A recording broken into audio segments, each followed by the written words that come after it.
welcome to the first video of my new channel, Andie Talks Too Much. And I'm Andie, and for this very first video we are actually going to go in pretty deep because we're going to be looking at an article that is either written by, but I'm assuming written from the point of view of, a woman who is no longer an ally of the trans community. And that article is called, Why I'm No Longer an Ally of the Trans Community. Yeah. Alright, so I've skimmed through this article, I've read through it, I've seen some of the associated media with it because it does mention ContraPoints and a particular video she made. And I am at a loss for words. It's one of the things that make me really suggest that this was not written by anybody other than somebody that was trying to make propaganda, because absolutely it's poorly researched. It relies heavily on other right-wing talking points, and it doesn't really have any type of backing behind it.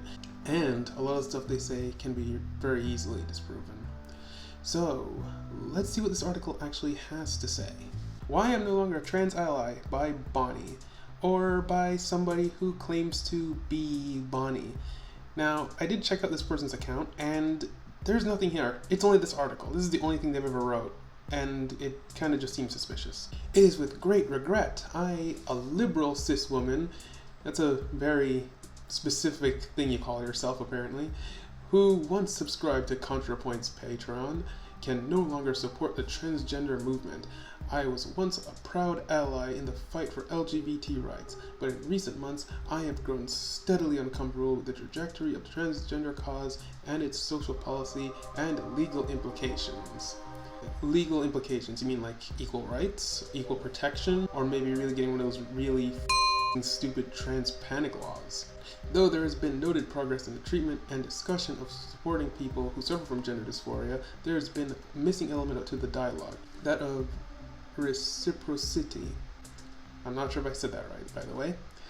It is impossible for cis women to be good allies to trans women when trans women continue to prove themselves time and again to be inconsistent allies to cis women.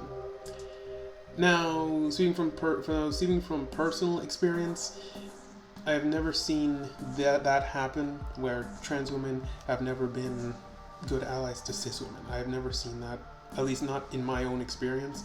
I mean, I've seen it from the side where you have basically who are not allies of the trans community, and I mean, I'm not going to call them by that term again because I don't want my video to be not demonetized, but blocked. But because of the fact that it's considered a slur somehow. So we're just going to call because that's really what they are. Fetishism. ContraPoints, aka Natalie Wynn, was once a YouTuber whose videos I watched religiously.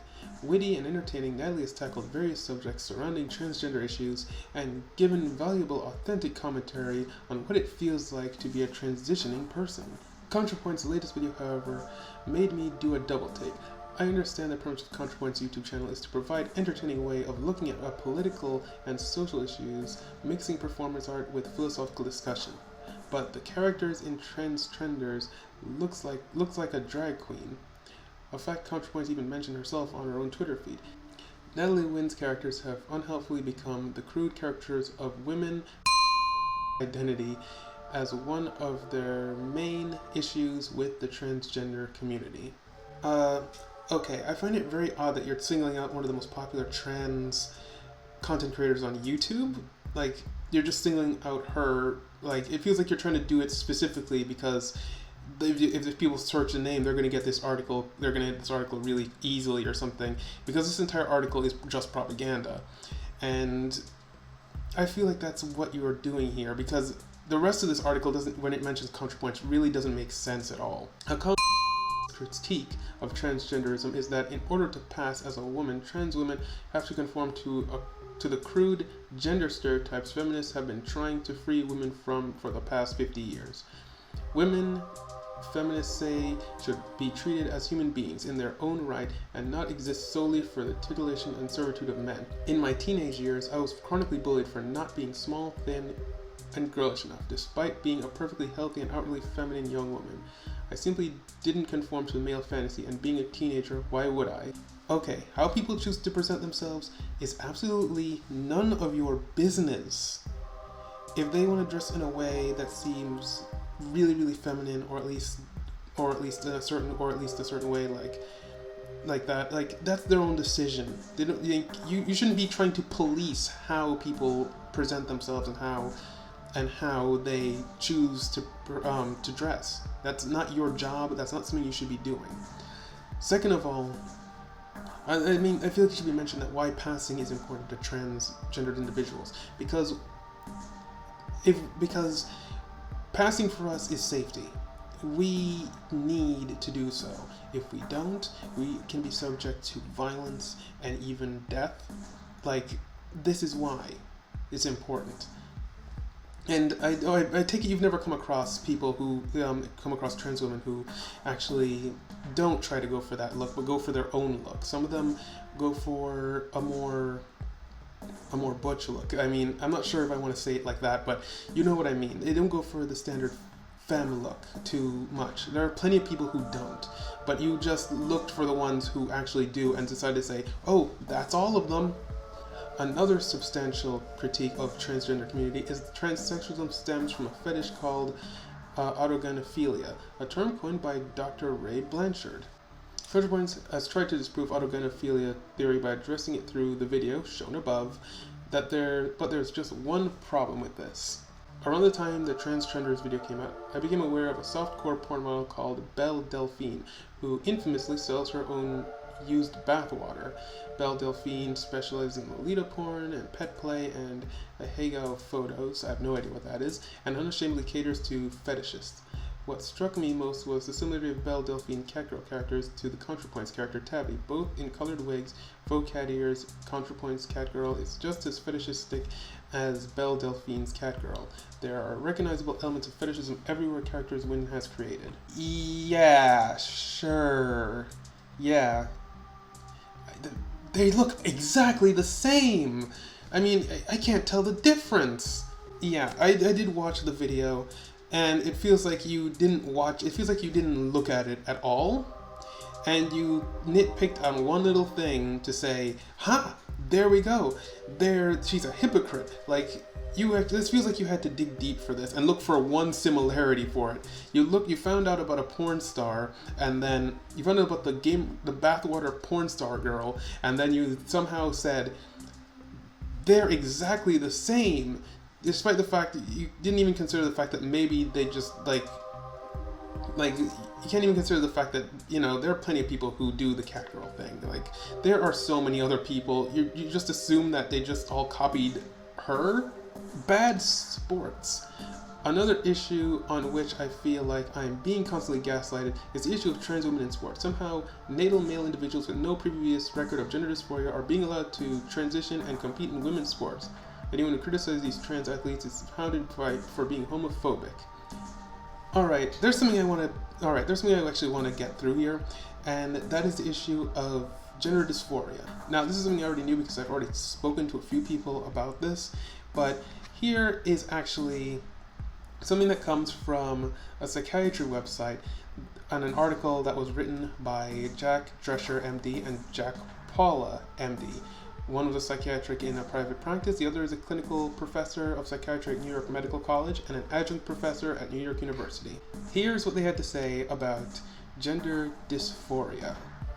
In response to the question, is there a general age that people realize they are transgender or experiencing gender dysphoria? Can it happen late in life? And they respond with, not all transgender people suffer from gender dysphoria, and that distinction is important to keep in mind. Gender dysphoria and or coming out as transgender can occur at any age. Now, going into the whole thing about how they say they were allowed to transition and compete, one of the things I came across in the article was talking about how trans women are somehow stronger and more powerful than cis women.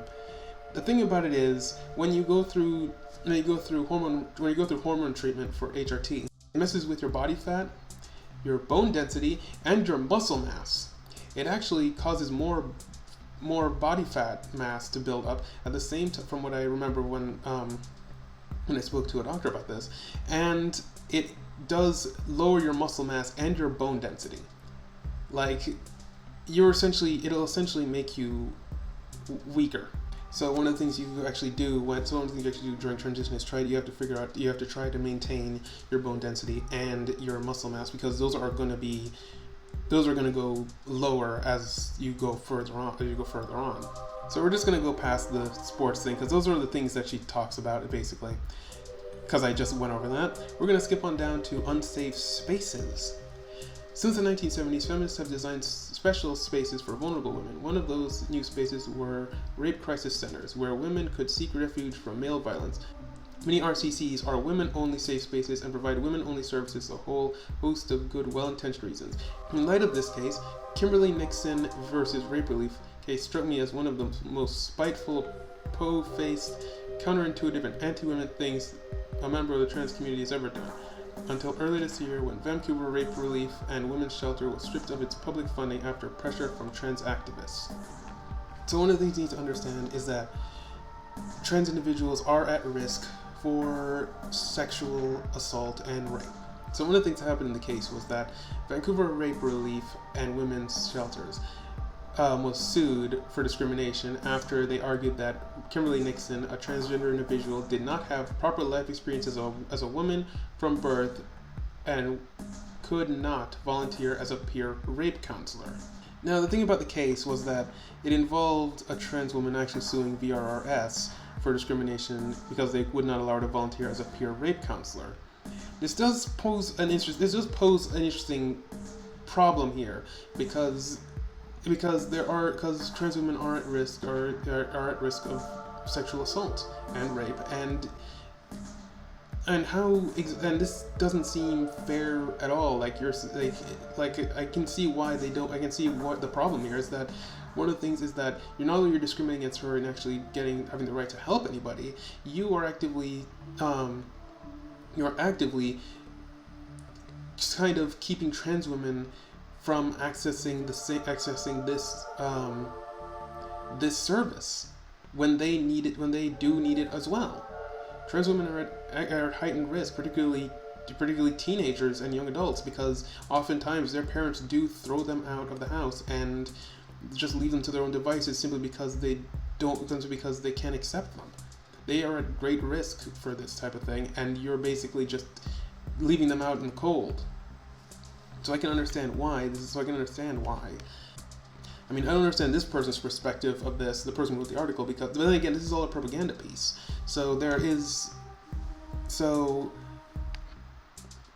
Yeah, I mean, it seems obvious what they're trying to pull here, trying to say that trans women are conducting some kind of war on cis women when that is obviously not the case. Moving on.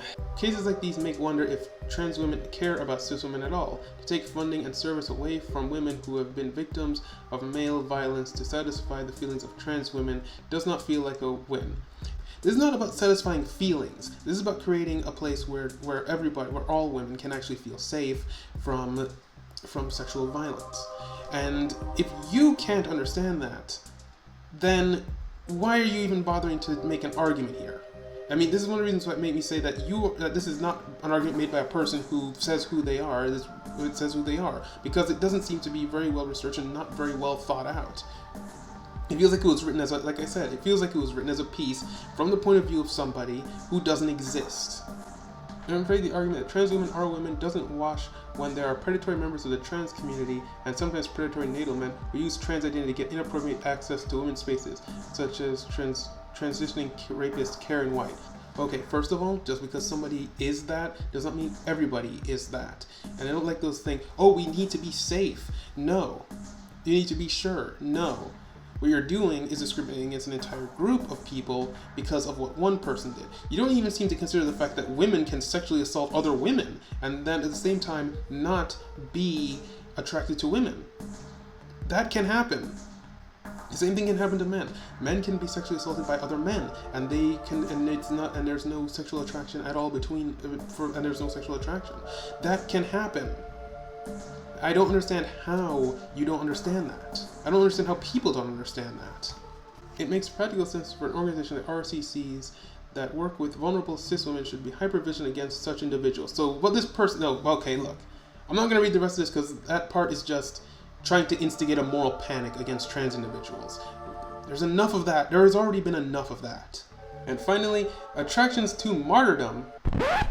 And we're going to skip that one because I don't want to read that part. This is an argument I come across on Twitter saying that trans individuals are just trying to play the victim. Sure, I mean, we don't have equal rights. We can be fired. We can be thrown out of our house. We can be denied service by rape shelters. Apparently, according to that, at least before that law went into, at least before that court case happened, we could be murdered because of trans panic laws. We could be denied jobs. Yeah, we're just overreacting. I mean, I'd like to see you tell somebody like, somebody who actually went through the civil rights movement, like, oh, you were just overreacting. It wasn't that bad. Yeah, you don't have to experience it. So you don't have to experience the fear of what it'd be like if you don't pass, and then you have to risk, and then there's a risk that somebody will try to do something to you. You don't have to go through that. And here you are trying to make the argument as if make the argument like that. New faces, old aggressions. It has become increasingly clear that predatory natal men are using the guise of transgenderism to trample on the checks and okay. We're done with this. We're done with this article. I'm not reading the rest of this. I'm not reading the rest of this thing. This is the most, I don't know. I'm never gonna, no.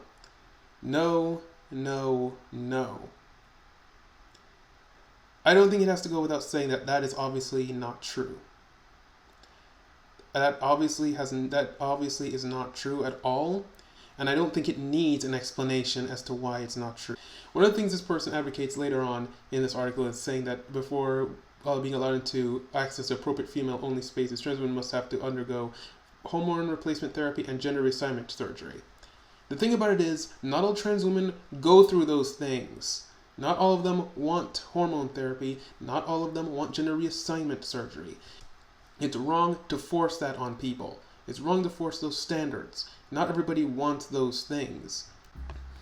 Alright, I'm not going to read any more of this article because it seems to be an exercise in how long it will take me to get pissed. And then, honestly, I don't want to go through the effort. It's already late. I just spent all day at class because of my up schedule. And you get what I'm saying here. This is probably the reason, you get what I'm saying here. This is a massive propaganda piece, and I don't know why Medium is leaving it up. It's not based in fact. It's not based in fact at all. It's not based even on, it's not based on anything that can be cited. All that's here is links to other articles where something happened, and they try to use it as proof to say, everybody's like that then. Or they try to say that, oh, there was this one video of ContraPoints, but then here's a video of this. It disproves everything, despite the fact it had nothing to do with it.